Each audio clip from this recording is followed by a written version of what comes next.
Indonesia Emas 2045 bisa gagal kalau kita tidak menggunakan digital ID. Di situ ada 3 transformasi yang akan dilakukan oleh negara kita. Yang pertama transformasi sosial, transformasi ekonomi, yang ketiga adalah transformasi tata kelola. Digital ID ini akan memuluskan jalan, menjadi katalis, menjadi enabler yang luar biasa untuk mensukseskan transformasi sosial, transformasi ekonomi, dan transformasi tata kelola.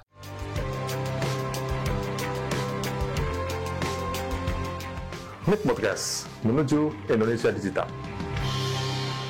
Indonesia Emas 2045 bisa gagal kalau kita tidak menggunakan digital ID. Seberapa penting digital ID ini? Nah, ini yang akan kita ulas, kita ulik pada sesi kali ini, karena memang negara kita belum memiliki digital ID. Ya, kalau kita kembali ke RPJPN 2025-2045, di situ ada 3 transformasi yang akan dilakukan oleh negara kita. Yang pertama transformasi sosial, transformasi ekonomi, yang ketiga adalah transformasi tata kelola. Ya, ketiganya sangat relevan loh kalau tidak didukung oleh yang namanya digital ID. Artinya digital ID ini akan memuluskan jalan. Memang bukan menjadi satu faktor yang utama ya, tetapi akan menjadi katalis, menjadi enabler yang luar biasa untuk mensukseskan transformasi sosial, transformasi ekonomi, dan transformasi tata kelola. 3 hal gitu ya. Transformasi sosial tentu kaitannya dengan SDM unggul. Di sana ada bansos ya, ada pendidikan, ada kesehatan ya. Di ekonomi adalah bagaimana kita mengimplementasikan ekonomi digital yang sudah semakin luar dan masif dan sudah global gitu ya. Kemudian yang ketiga adalah tata kelola, yang orientasinya adalah kepada pelayanan publik yang dilakukan oleh pemerintah pusat. Saya yakin ketiga transformasi itu akan jalan tersendat atau tidak mulus atau tidak lancar jika kita tidak segera aware dan membentuk tentang yang namanya digital ID. Atau bahasa Indonesianya adalah identitas digital. Saya akan mulai seperti ini. Perkembangan ya tentang identitas di Indonesia ini sangat menarik gitu ya. Kebetulan saya generasi X ya. Ya mungkin kalau di TikTok banyak yang senial lah, lahiran 70 akhir gitu ya. 70 akhir itu senial. Artinya apa? Saya mengalami punya KTP setelah saya umur 17 tahun berbentuk kertas yang dilaminating itu. Saya adalah mengalami hal tersebut. Dan saya juga mengalami memiliki 2 KTP, jujur aja, di zaman itu loh, ya. Saat saya berada di tempat di Jogja dan Jakarta, KTP saya 2 sebetulnya, ya. Satu menginduk ke orang tua, satu lagi menginduk ke bude saya, gitu ya, di Jogja waktu itu. Hal itu bisa terjadi, ya. Artinya apa? Saat kita membuat KTP di satu daerah, tidak terdeteksi bahwa kita sudah punya KTP di daerah lain karena memang database-nya belum terintegrasi atau bahkan mungkin masih manual waktu itu gitu, sehingga double KTP ini bisa terjadi di mana-mana.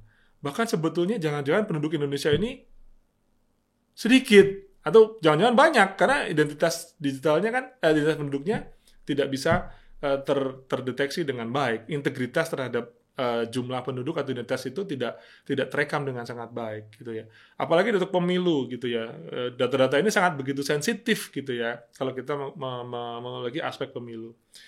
Setelah KTP-nya kita kertas, maka saya tidak mengangkat masalah-masalah politik yang di dalamnya ya. Masalah hukum juga saya nggak ngangkat juga. Tapi Indonesia sudah mulai sadar dengan yang namanya iKTP, elektronik KTP. Jadi dari KTP biasa nih yang kertas saya itu yang dilaminating di tempat fotokopi zaman dulu itu menjadi yang namanya iKTP, elektronik KTP. Elektronik KTP ini sangat baik gitu ya. Salah satu goalnya adalah untuk memastikan tidak terjadinya pemalsuan. Ada KTP palsu atau mungkin KTP ganda segala macam. Waktu itu KTP kita masih berbentuk fisik, tetapi sudah mengandung chips di situ. Saya ingat banget di kelurahan, wah sekarang udah nggak bisa punya double gitu kan, nggak bisa. Dan saya udah nyobain tuh, jujur.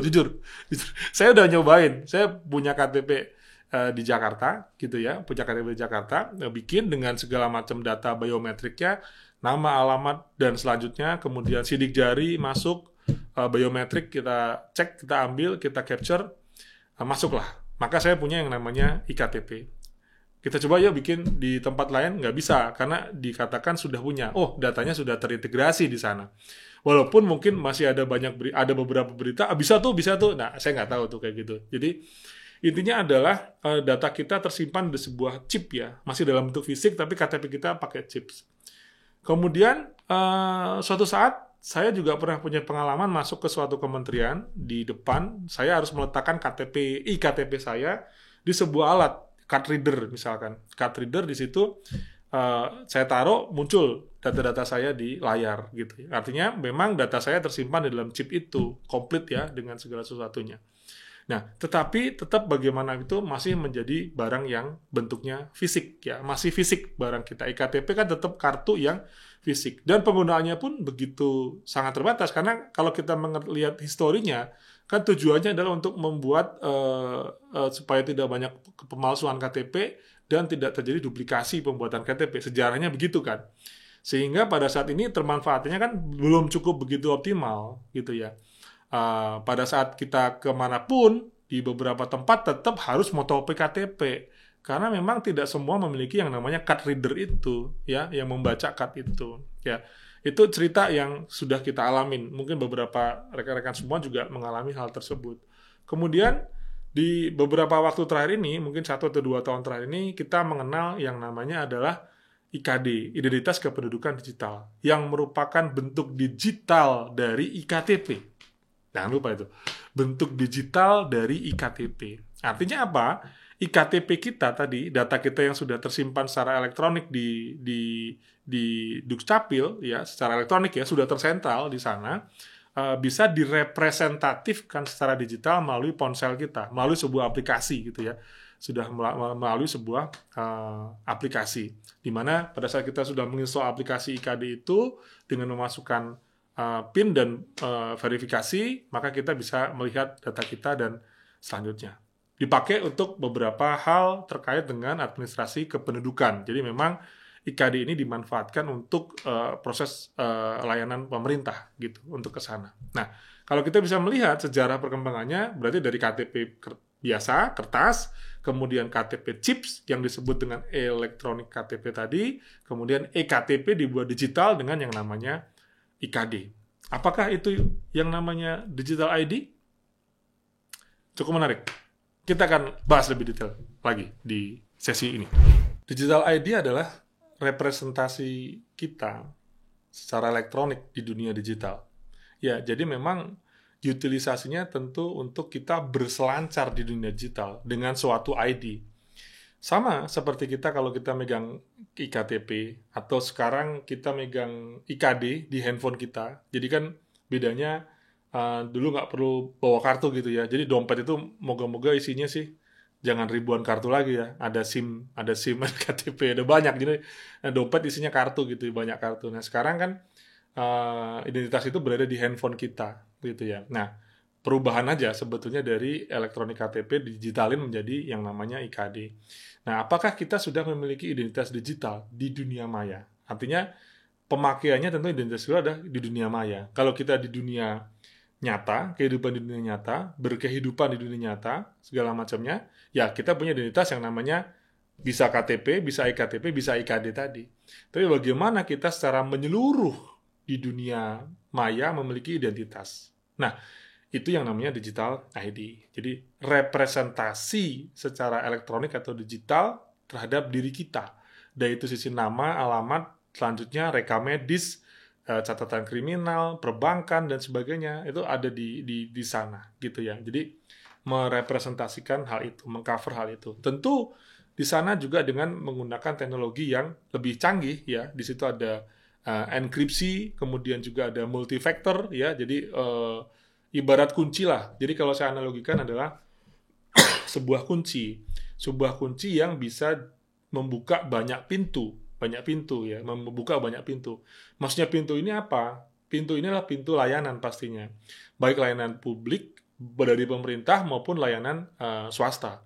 Nah, di belakang digital ID kan tentu ada yang namanya sistem identitas digital. Ini yang mesti kita bangun secara infrastrukturnya luar biasa. IKD baru bisa dipakai untuk pelayanan pemerintahan saja, khususnya di administrasi kependudukan gitu, dalam pemerintah dan sebagainya. Tapi kalau digital ID memang betul-betul digital ID kita yang dipakai untuk berselancar di dunia maya untuk ngapain aja. Nah, ibarat kata kalau IKD saat ini ya kunci yang kita pegang tentu adalah kunci yang hanya bisa membuka rumah kita aja. Artinya rumah kita itu adalah layanan pemerintah. Tapi kalau kita punya digital ID, maka kita punya kunci yang universal artinya.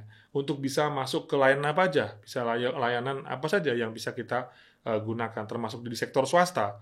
Ya kita punya digital ID untuk bisa mensimplifikasi proses, misalkan di Gojek, di Tokopedia, atau di mana saja, itu bisa kita gunakan. Jadi, skupnya menjadi lebih luas. Nah, tentu menjadi suatu hal yang selalu ada ya, faktor manfaat dan faktor kerugian itu selalu ada pro cons ya. Dia merepresentasikan kita di dunia digital, ya, merepresentasikan kita. Tentu jangan sampai kunci itu jatuh ke tangan orang lain gitu ya. Kunci itu jatuh ke tangan orang lain. Maka di situ pasti ada teknologi yang namanya multi-factor harus diterapkan ya. Who are you, what you know, what you have gitu ya. Ada 3 model autentifikasi atau two factors autentifikasi sehingga bisa memastikan keamanan dan privasi data Anda.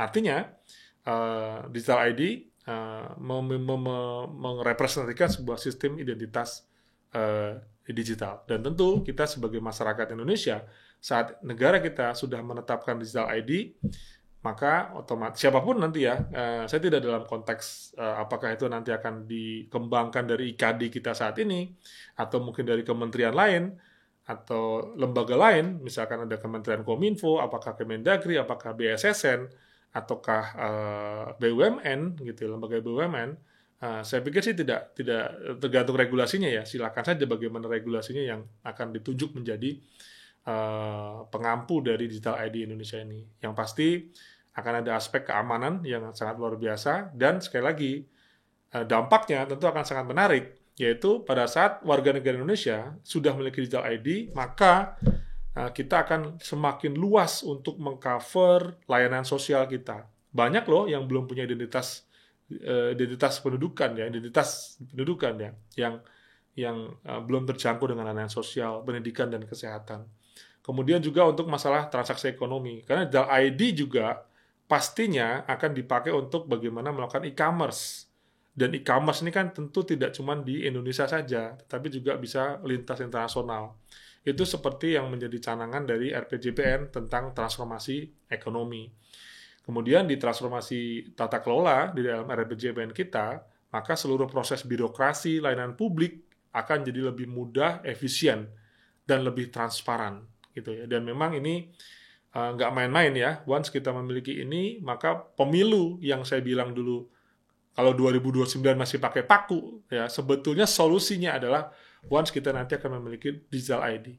Jadi, saya tepat omongannya, kalau kita tidak memiliki digital ID, atau belum kita bangun digital ID, maka pemilu pakai paku, saya yakin masih akan terjadi. Gitu ya, masih akan terjadi. Gitu ya. Kemudian, kemerataan ekonomi, ya dalam konteks ekonomi digital ke depan akan sangat luar biasa. Kita nggak bisa menolak ekonomi digital. Tanpa digital ID, bagaimana kita bisa melakukan proses transparansi terhadap data-data yang ada, gitu.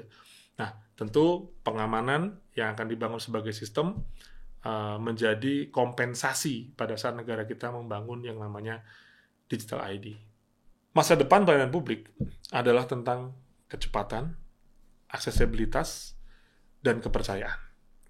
Digital ID bukan hanya sebagai kunci yang tadi saya sampaikan untuk membuka layanan digital di semua sektor, tidak cuma pemerintahan, tapi juga alat untuk membangun masyarakat yang lebih inklusif dan efisien. Kita tunggu negara kita memiliki digital ID.